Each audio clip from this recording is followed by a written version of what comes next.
profeta Isaías fala-nos do Deus confrontador e também do Deus resgatador. Deus confrontador, Deus resgatador, mensagem do profeta Isaías. O grande profeta viveu, profetizou por volta de 700 anos antes de Cristo Jesus e descreveu a grande obra de salvação, de redenção de Deus, que culminaria em Jesus Cristo. Vamos continuar sendo abençoados por este livro, edificados por ele hoje no capítulo 63. Isaías 63, no verso 1 ao verso 6.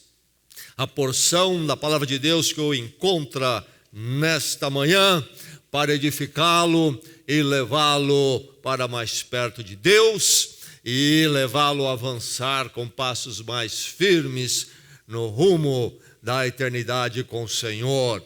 Isaías 63, de 1 a 6. Há um verso que temos destacado neste livro como um verso-chave, Isaías 55, 6. Antes do texto esta manhã, vamos dizer esse verso juntos. Busquem o Senhor enquanto é possível achá-lo. Clamem por ele enquanto está perto. A palavra de Deus que adverte a todo coração humano, o sábio ouve a advertência enquanto é possível achá-lo, enquanto está perto. Busquem, clamem. Nós vamos a Isaías 63 e eu quero antes voltar um pouco no contexto para apreendermos melhor a mensagem de Isaías 63. Quero ler em Isaías 53, versos 5, 10 e 11. Isaías 53 diz assim no verso 5: o castigo que nos traz a paz estava sobre ele. E diz mais: foi da vontade do Senhor esmagá-lo e fazê-lo sofrer. E embora o Senhor tenha feito da vida dele uma oferta pela culpa, ele verá sua prole e prolongará seus dias, e a vontade do Senhor prosperará em sua mão. E o verso 11 diz: meu servo justo justificará muitos e levará a iniquidade deles. No livro de Isaías, então, surge este servo em diversos pontos.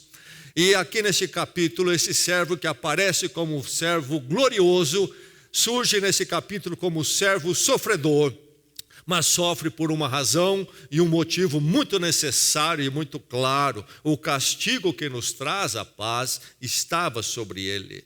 O meu servo justo justificará muitos e levará a iniquidade deles, diz o verso 11. Então aí está este servo.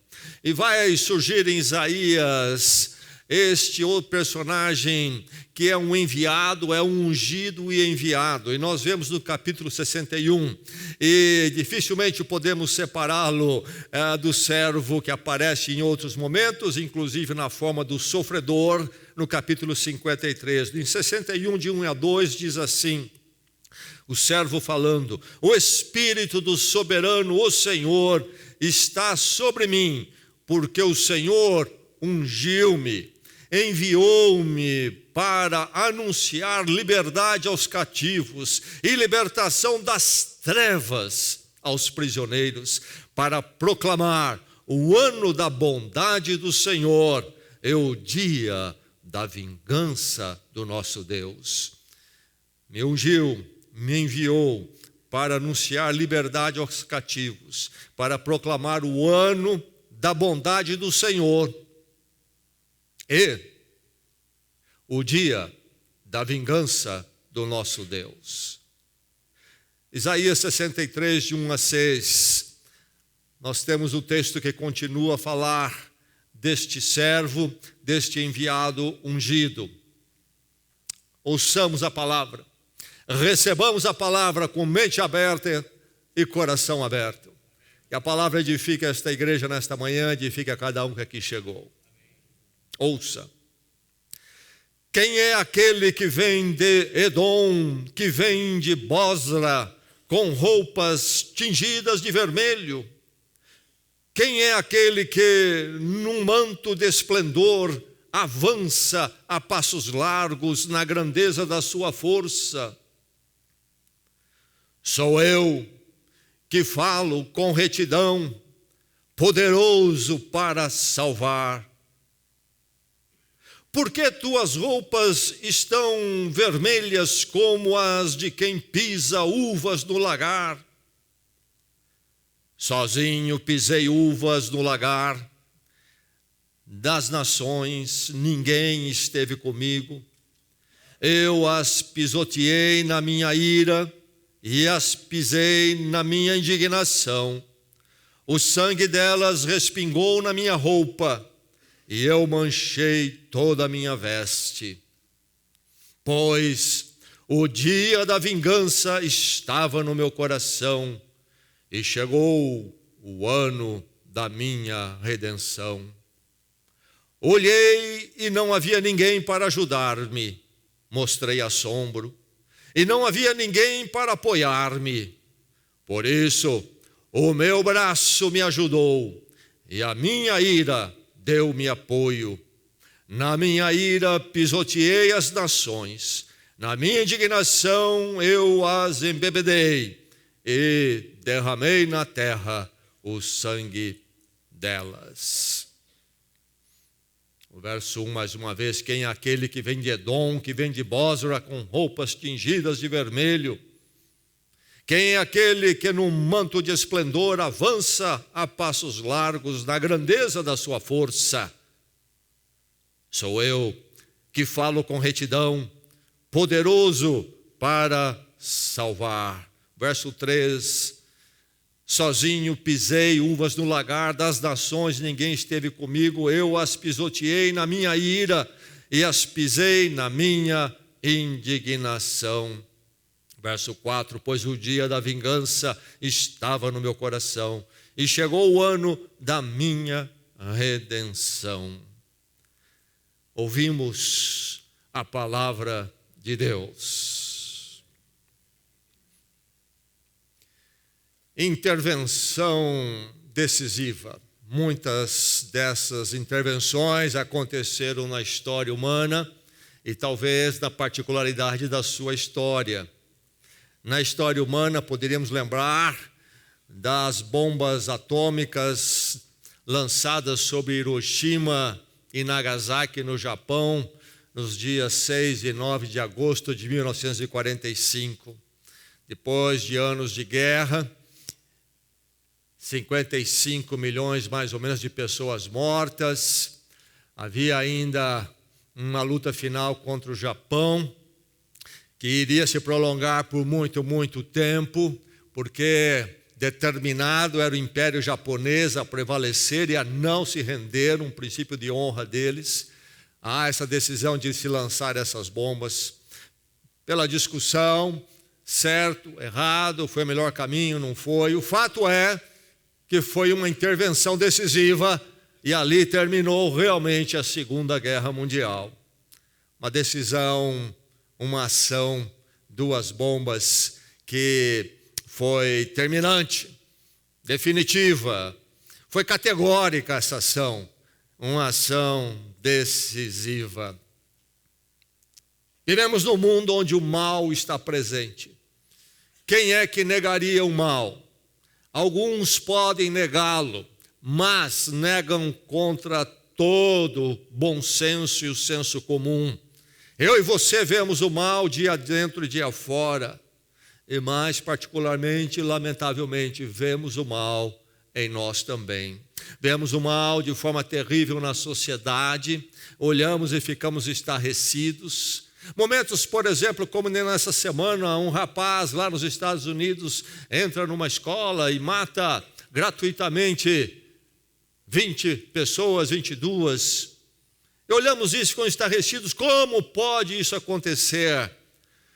Tenta-se explicação daqui e dali, fica-se discutindo como é que poderia se prevenir. Tudo isso tem o seu lugar, mas no final das contas é a presença do mal. São coisas que não se explica a não ser o mal no coração humano, mas também na minha vida e na sua, quantos pensamentos em nós e quantas ações em nós que vemos a evidência do mal também em nós.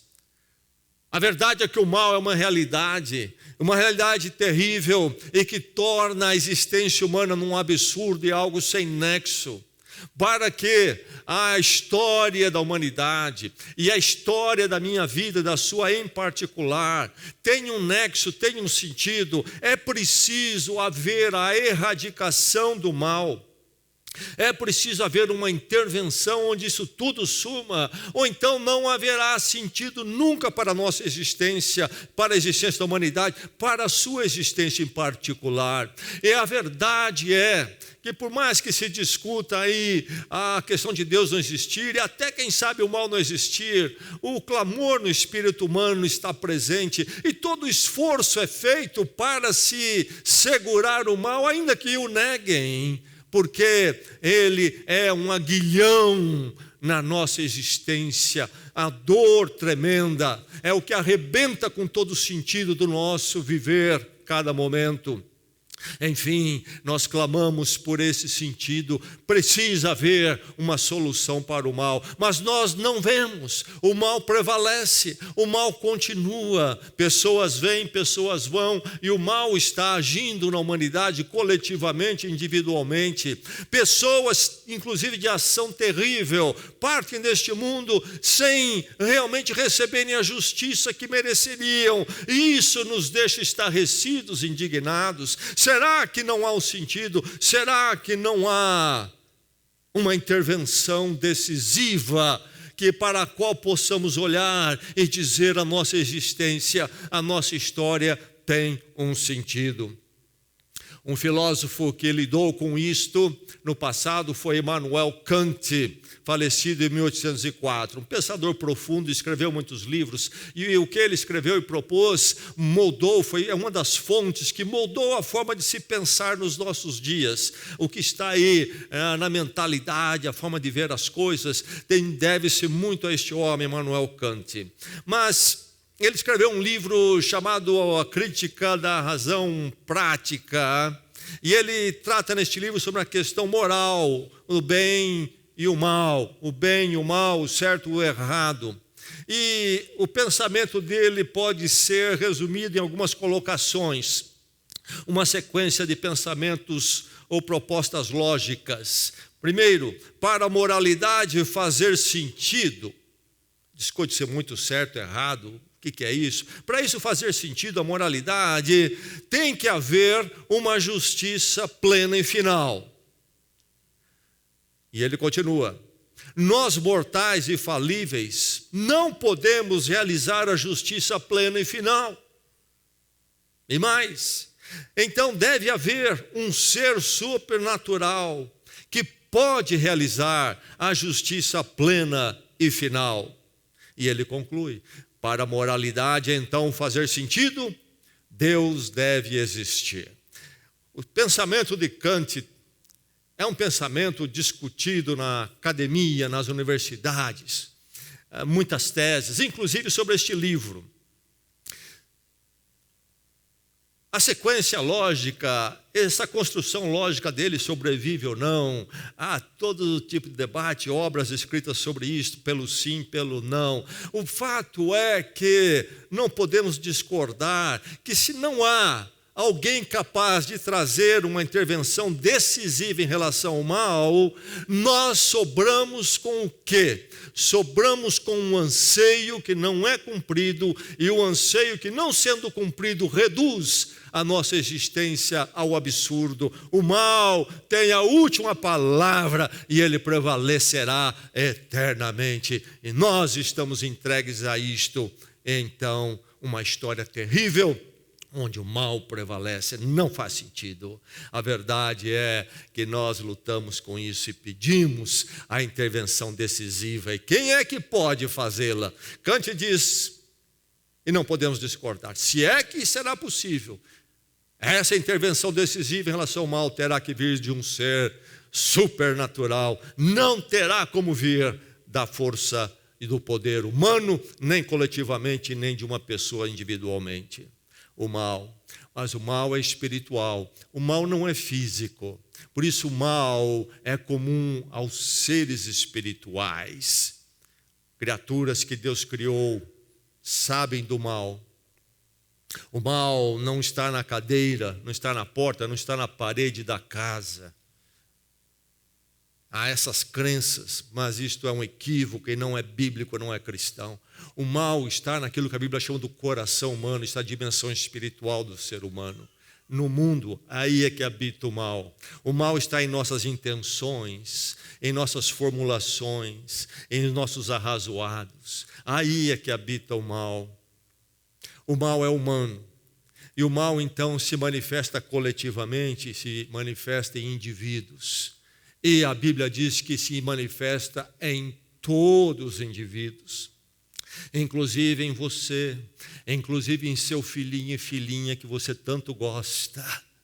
É maligno, o mal está presente. Sim, há momentos de nobreza, de ações justas e corretas em todos nós. Aliás, momentos de nobreza encontrada, inclusive, no pior dos criminosos. Mas o mal está em nós. Onde está a intervenção que resolva esse problema? Uma intervenção decisiva. A palavra de Deus esta manhã é sobre isto. Há uma intervenção decisiva. Aqui nós temos o profeta falando em linguagem profética e então poética. Há todo um drama aqui, forma dramática de colocar que nos choca. Aliás, poucos textos da Bíblia são tão chocantes como esse. Nós lemos e ficamos aflitos, ficamos estarrecidos e alguns até escandalizados. E alguns diriam, não aceito a Bíblia porque há textos como este. Há alguns que estão negando Deus e negando o cristianismo porque não aceitam textos como este. Há aqueles que distorceram completamente Jesus Cristo porque não aceitam textos como este. Mas aqui está a verdade da palavra de Deus sobre essa intervenção decisiva. Uma intervenção, então, sendo decisiva diante de um problema basilar. Uma intervenção que você precisa atentar. Ouça a palavra nesta manhã. Ouça a palavra, atente para a intervenção decisiva. Veja que ela é uma intervenção que vem com poder, é uma manifestação poderosa. Não é apenas uma pequena ação, nem mesmo bombas atômicas se comparam a esta obra aqui, a dimensão dessa intervenção. E primeiramente, é uma manifestação poderosa. Atente para esta intervenção. Que poder, que manifestação. A pergunta do texto é: quem é? Quem é aquele que vem de Edom? Quem é esse? Quem é esse? No contexto nós já entendemos. É este servo sofredor, mas também servo vitorioso, glorioso. A vontade de Deus prosperará na sua mão. A morte não o reterá, o sofrimento não terá a última palavra sobre ele. E então nós temos aí a figura de Jesus Cristo, que esse texto vai se cumprir em Cristo, Isaías se cumpre em Cristo. E quem é o servo que fala aqui então? Jesus Cristo, podemos dizer sim. Então é a voz do próprio Deus na sua missão confrontadora e resgatadora. Quem é aquele que vem de Edom? Vem de Bósra com roupas tingidas de vermelho. Quem é aquele que vem num manto de esplendor?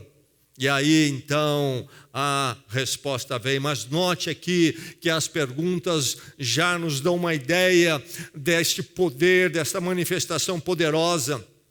Quem é aquele que vem num manto de esplendor? Esplendor aqui é a palavra de glória, de exaltação. Aquilo que pertence a Deus, e vem nesta figura militar, guerreira, vem aqui em passos, diz o texto, em passos largos, como aquele conquistador que ninguém resiste, marcha firme e forte.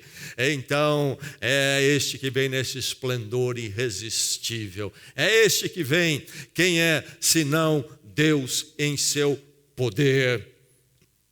vem de forma irresistível, vem como diz que ele vem na força, ele vem na sua força, não vem na força humana, na força que conhecemos, mas vem em sua força. Quem é aquele que avança com passos largos na grandeza da sua força, diz o verso 1. Veja a manifestação poderosa, vem no esplendor e glória, vem em passos largos e firmes, vem na sua força e vem de forma soberana. Diz aqui que ele age sozinho. Sozinho pisei as uvas no lagar das nações, ninguém esteve comigo. A ação dele não é uma ação dependente da força humana.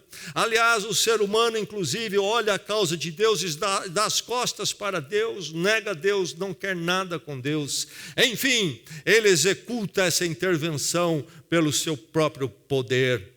E então diz, sozinho pisei as uvas do lagar.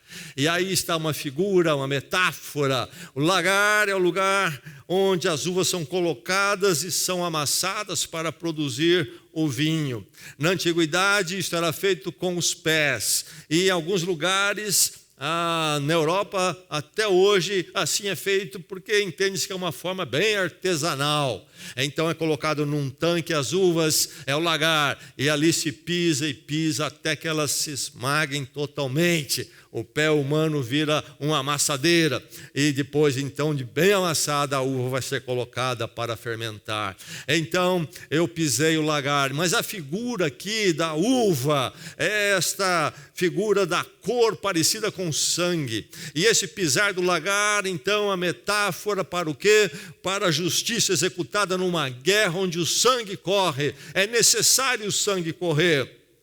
E aí está então este que vem de forma soberana pisar as uvas, pisar as nações, pisar o mal, uma intervenção decisiva que ele faz de forma soberana. Olhei e não havia ninguém para ajudar-me, diz o verso 6, voltando ao conceito, a ideia dessa soberania, desse agir sozinho. Olhei e não havia ninguém para ajudar-me, por isso o meu braço me ajudou e a minha ira deu-me apoio. Verso 5, isto é, na forma poética, metafórica, falando do poder de Deus em ação aqui. Uma manifestação poderosa, irresistível. Há um dia da intervenção, de uma intervenção decisiva que será feita no poder de Deus, e a justiça vai se manifestar no poder de Deus, e aí sim a intervenção decisiva que ansiamos e pedimos e que dá sentido à história quando olhamos para os nossos dias, haverá de acontecer. Atente para essa intervenção, isso tem tudo a ver com você. Você está atentando, você consegue visualizar isso, você consegue enquadrar a sua proposta, a sua visão de realidade, de mundo, de vida, de história, com esse referencial, este parâmetro. Há uma intervenção decisiva por vir. Você vive debaixo dessa verdade, você olha o mundo e as coisas como estão debaixo dessa verdade. Ou você olha, reclama e tudo, mas ignora, como o mundo faz. Atente para a intervenção decisiva e que isto então impacte a sua vida e aí organize a sua visão de existência e de vida. Veja que essa intervenção é realmente decisiva porque ela aplica uma condenação implacável. Quem é aquele que vem de Edom, que vem de Bosra? Por que Edom? Edom era um reino vizinho de Israel. Assim como os edomitas, haviam outros reinos em volta que incomodaram Israel muitas vezes, o povo de Deus, atacaram, judiaram no povo de Deus. Edom surge nas profecias e surge em Isaías como uma metáfora, um símbolo da ação dos povos que vivem sempre contrários a Deus. Então, quando pergunta quem vem de Edom, e aliás a palavra Edom, o nome desse povo, essa palavra na língua original quer dizer justamente vermelho. E Bósra é a capital de Edom, e ela existe até hoje, mas hoje é uma pequena vila. E Bósra também quer dizer vermelho, os dois se referindo ao suco da uva ali esmagada, mas então ao sangue. E diz que quando ele vem de Edom, as roupas estão tingidas de vermelho. Ele esmagou Edom, mas isto é, as nações, os povos na sua rebeldia, que dão costas a Deus. Então, pecadores não contritos, pecadores não arrependidos, pecadores que não se acertaram com Deus, homens que na sua arrogância, na sua petulância, entendem que eles são mais sábios do que todos, do que Deus, e não precisam de Deus, e caminham num desejo de autonomia de Deus, e acham que o ser humano é a fonte de toda a verdade, e que o ser humano é dono de si mesmo. Pecadores arrogantes diante de Deus, orgulho humano. Edom, esmagado. Nações, povos esmagados. E veja que esse julgamento não é apenas contra Edom, é contra as nações, povos. Eu pisoteei as nações na minha ira, e as pisei, as nações pisei na minha indignação. O sangue delas respingou em minhas roupas. E diz o verso 13 e o verso 6, repete novamente: na minha ira pisoteei as nações. Edom, nações, povo rebelde contra Deus. Aquilo que é típico do coração humano, coletivamente e individualmente, andar no seu próprio caminho. Talvez uma crencinha em Deus como muleta, quem sabe, mas não realmente um coração contrito e rendido ao Deus e à sua glória eterna. Na minha ira pisoteei as nações. Nós lemos sobre o servo que é ungido e enviado no capítulo 61. E verso 1 e 2 diz: o Espírito do soberano, o Senhor, está sobre mim e enviou-me para proclamar o ano da bondade do Senhor, mas também enviou-me para proclamar o dia da vingança do nosso Deus. A verdade é que o mal e o ser humano pactuado com o mal tem um encontro com Deus. Há uma intervenção decisiva. A história tem um nexo. E a condenação, esta condenação é final, é exaustiva. Veja o rigor. O sangue respingou nas minhas vestes, o lagar foi pisado. Há aquele dia quando Deus vai colocar tudo no lugar. É interessante o coração humano que não se alinha com Deus. Quando o ser humano vê o mal, ele grita: alguém tem que dar um jeito nisto. E quando é dado o jeito necessário, diz assim: não. Mas a justiça de Deus é implacável. E quando ela se move, não há qualquer ato maligno que possa se excusar. Tremendo. Será que nós temos uma ideia deste Deus, dessa condenação final, exaustiva, implacável? Será que nosso coração tem ainda o entendimento desta intolerância de Deus? Você notou no verso 3 e 6 a repetição da palavra indignação. Na minha indignação. E no versos 5 e 6, nós temos duas vezes então a palavra na minha ira. Você sabia que o mal deixa Deus indignado?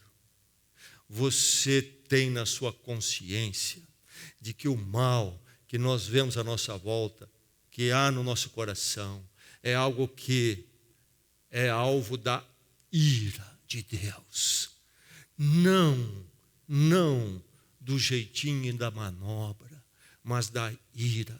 Deus olha o mal e fica indignado, fica irado. E não poderia ser diferente. Um Deus que não fica indignado com o mal, um Deus que não se ira com o mal, não é Deus. Não é perfeito em justiça, não é perfeito em santidade. É imperfeito, é a quem não é Deus. Se Deus está aí, então há uma ira, há uma indignação. Talvez você olhe para o mal e você não tem uma indignação. Talvez você tenha uma pequena insatisfação, incômodo, mas não uma indignação e não uma ira. Quando nós realmente vemos as coisas como Deus vê, nós haveremos de sermos movidos a uma indignação, uma ira com o mal. Quando nós vemos o mal na mídia, quando vemos o mal nas escolas, quando nós vemos o mal no nosso trabalho, haveremos de ficar indignados, haveremos de ficar irados. Ou será que nós já estamos contemporizando? Talvez nós não dizemos como as pessoas dizem ou pensam, olha, deixa para lá. Talvez ainda olhemos e pensamos, mas é mais uma coisinha aí que existe, não é? Ou será que dentro de nós ferve? Quando nós vemos o mal cercando nossos filhos, quando nós vemos o mal se manifestando em nossos filhos, será que isso traz em nós uma ira e uma indignação? Será que nós entendemos o que é o mal e como ele merece a nossa ira e indignação? Deus conhece, por isso Deus ira, Deus fica indignado. O sangue respingou, esta condenação implacável que vem, o dia da vingança do Senhor. Os homens dançam e cantam na estutícia da sua arrogância, mas há um encontro com Deus. Aquele que você conhece e que dança e canta nos caminhos malignos e parece ser o vitorioso neste mundo, tem um encontro com Deus. Está marcado. Regimes e nações, e ideologias que se levantam em arrogância humana, querendo tomar o lugar de Deus, tem um encontro com Deus. Não se esqueça disto. Há o dia do Senhor, há o dia da vingança do Senhor, e a justiça virá. Atente para a intervenção decisiva, uma manifestação poderosa, uma condenação implacável. Que isto não seja perdido, que isto fique diante de você. É saúde para você, é saúde para a sua vida familiar. Diante de um mundo tão maligno, de um mundo que anda tão longe de Deus e que ri enquanto zomba de Deus e dos caminhos de Deus. Na mídia se debocha da proposta de Deus. Que isto seja algo que deixe você indignado, como Deus fica, e que você não esteja aí contemporizando e tentando levar mais ou menos. Que o mundo possa ver em você uma posição que reflita aquela do Senhor. O mal é terrível, o mal é destruidor, o mal nos leva para a decadência, o mal nos rouba daquilo que Deus tem para nós. O mal deve ser odiado, o mal merece a minha ira. Atente para a intervenção, Deus tem o seu dia. Mas atente para essa intervenção, lembrando do resgate disponível. No Velho Testamento tem a figura do resgatador, ou melhor, o parente redentor. Fora da cultura judaica, fora da lei de Moisés, havia a figura deste parente redentor, o resgatador. E aí ele tinha diversos papéis, como por exemplo resgatar a terra de um parente que perdeu o seu terreno, a sua terra, a sua lavoura, mas ia mais longe. O parente redentor, o resgatador, deveria, caso, por exemplo, o seu irmão fosse assassinado, vingar o seu irmão. O que é vingar o seu irmão? Mas na lei de Moisés é preservada a figura do parente redentor, o resgatador, mas não como vingador, não para assassinar, mas no sentido de resgatar a terra, resgatar, por exemplo, o irmão que, tendo falido, foi levado para pagar suas dívidas à condição de escravo e servo, e então o irmão resgatador é aquele que tem que ir lá e comprar a liberdade dele de volta. É esta figura interessante daquele que paga um preço para resgatar aquele que está numa situação de aprisionamento, de opressão. Paga o preço para tirá-lo de lá. Parente redentor, resgatador. E aqui nós temos o servo sofredor, enviado, o Espírito do Senhor está sobre mim, me ungiu, me enviou. Para o quê? Para proclamar o ano da bondade do Senhor, o ano do favor, da graça do Senhor. O que é este ano da bondade do Senhor? É interessante que isso está lá em Isaías 61, que nós lemos, mas temos aqui também em Isaías 63, verso 4, chegou o ano da minha redenção.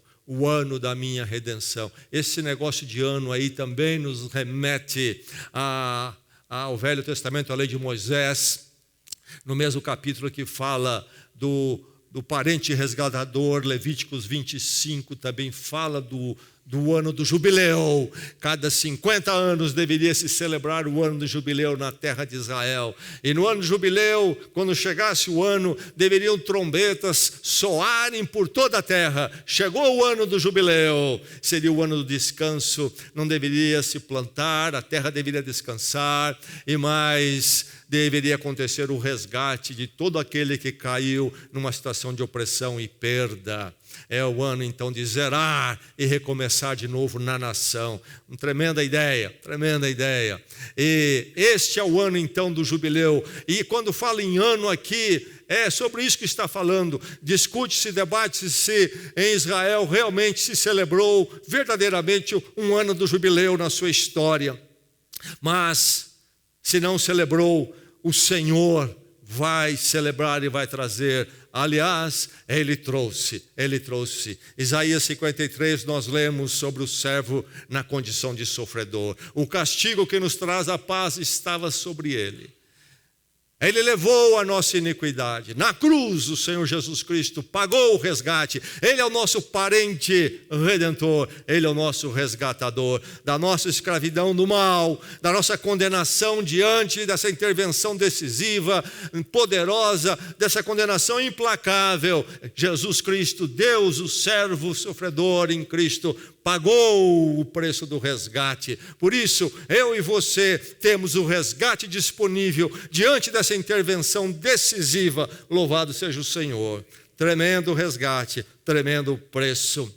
Essa intervenção é decisiva, sim, em termos da sua manifestação poderosa, numa condenação implacável, mas a maravilha dessa intervenção decisiva é que ela também envolve a intervenção decisiva da cruz. Onde há oportunidade para mim e você, escravos do mal, condenados, sermos libertos dessa condição e sermos então tirados desta intervenção no sentido da condenação implacável. É o resgate disponível. Quem é aquele que vem de Edom? Pergunta o verso 1. E a primeira resposta é esta: sou eu. Sou eu que falo com retidão, poderoso para salvar.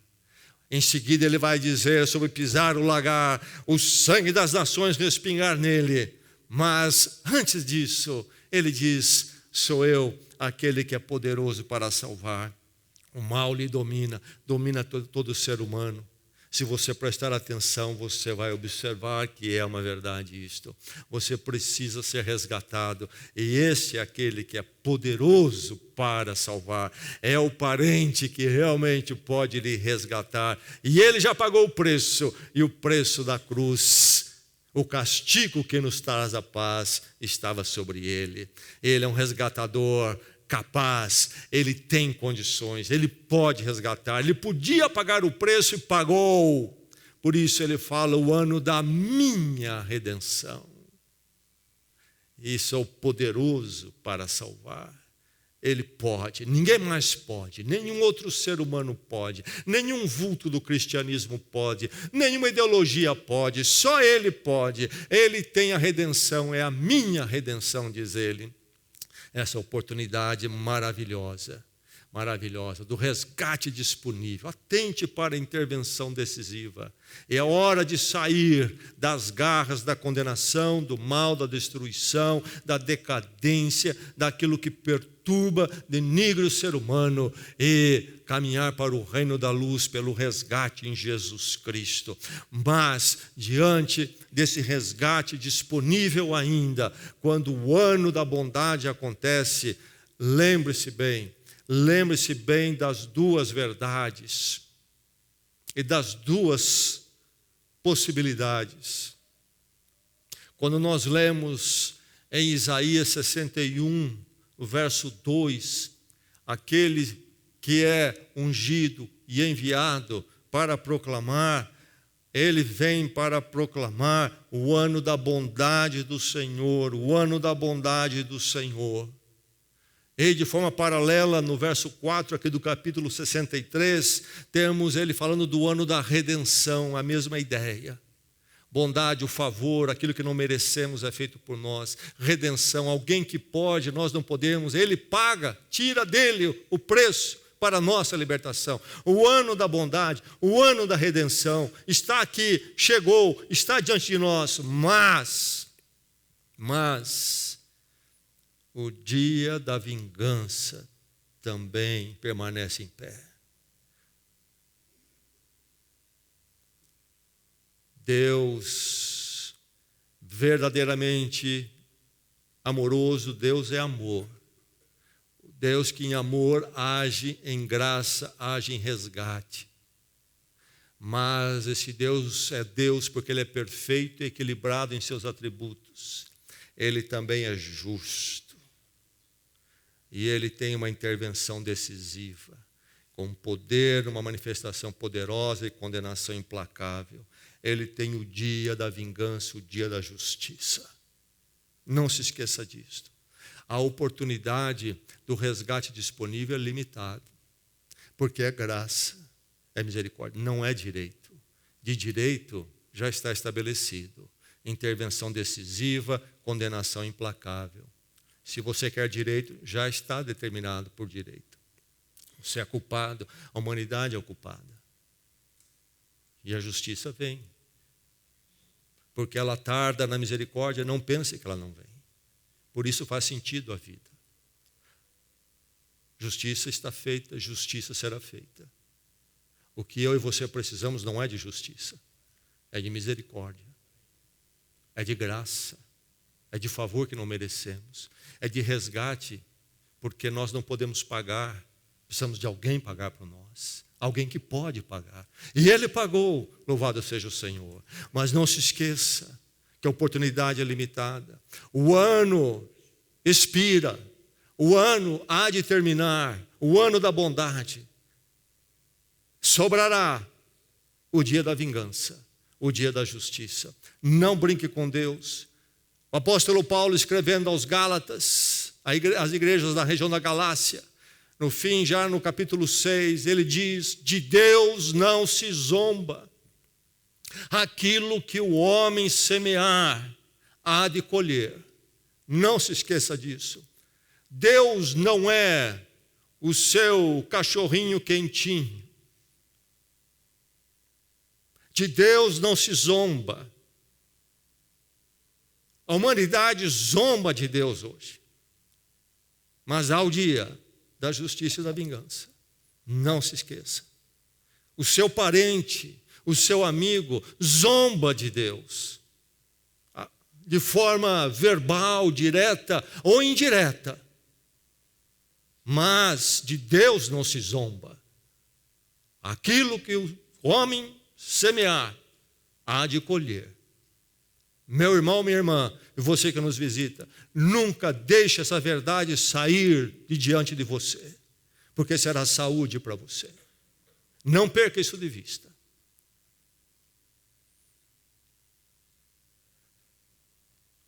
Isaías profetiza 700 anos antes de Cristo. Finalmente Jesus Cristo vem, o nosso resgate. Morre, ressuscita, ascende aos céus, os apóstolos continuam a obra. Por volta do ano 90, o apóstolo João, que andou com Cristo, teve a visão do Apocalipse. E no capítulo 19, a partir do verso 11, ele diz: vi os céus abertos e diante de mim um cavalo branco, cujo cavaleiro se chama Fiel e Verdadeiro. Ele julga e guerreia com justiça. Seus olhos são como chamas de fogo e em sua cabeça há muitas coroas. É um nome que só ele conhece e ninguém mais. Está vestido com um manto tingido de sangue e o seu nome é a Palavra de Deus. Os exércitos do céu o seguiam vestidos de linho fino, branco e puro e montados em cavalos brancos. De sua boca sai uma espada afiada com a qual ferirá as nações. Ele as governará com cetro de ferro.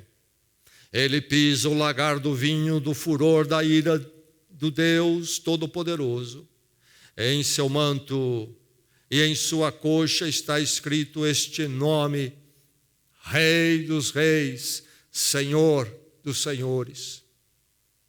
Vi um anjo que estava em pé no sol e que clamava em alta voz a todas as aves que voavam pelo meio do céu: venham, reúnam-se para o grande banquete de Deus, para comerem carne de reis, generais e poderosos, carne de cavalos e seus cavaleiros, carne de todos, livres e escravos, pequenos e grandes. Então vi a besta, os reis da terra e os seus exércitos reunidos para guerrearem contra aquele que está montado no cavalo e contra o seu exército.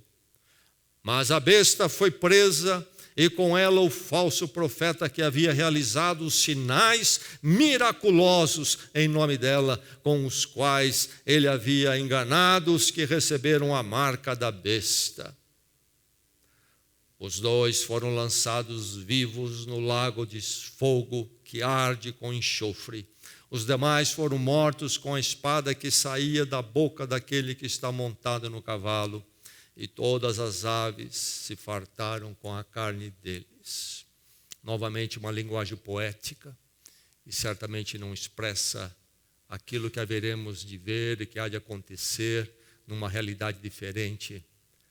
Isto é, não corresponde àquela realidade, mas expressa, melhor dizendo, simboliza, nos dá uma ideia, usando aquilo que nós conhecemos, do rigor deste dia e da vitória do Senhor.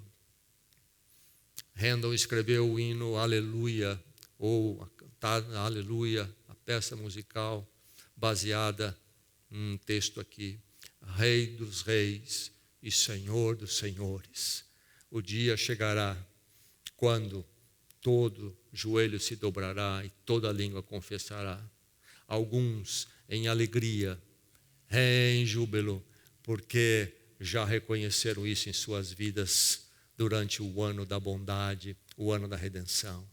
Outros que não reconheceram, não abraçaram a oportunidade disponível do ano da bondade, haverão de reconhecer e ter que confessar isso, com a boca amarga e o coração transtornado. Em verdade, Ele é Rei dos reis e Senhor dos senhores. Meu irmão, minha irmã, o mal não tem a última palavra, a justiça de Deus sim.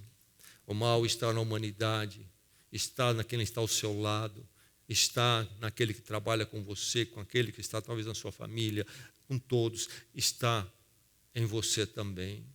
O mal, meu irmão, é algo que Deus detesta. Deus tem uma ira, uma indignação. Por quê? O mal é mentira.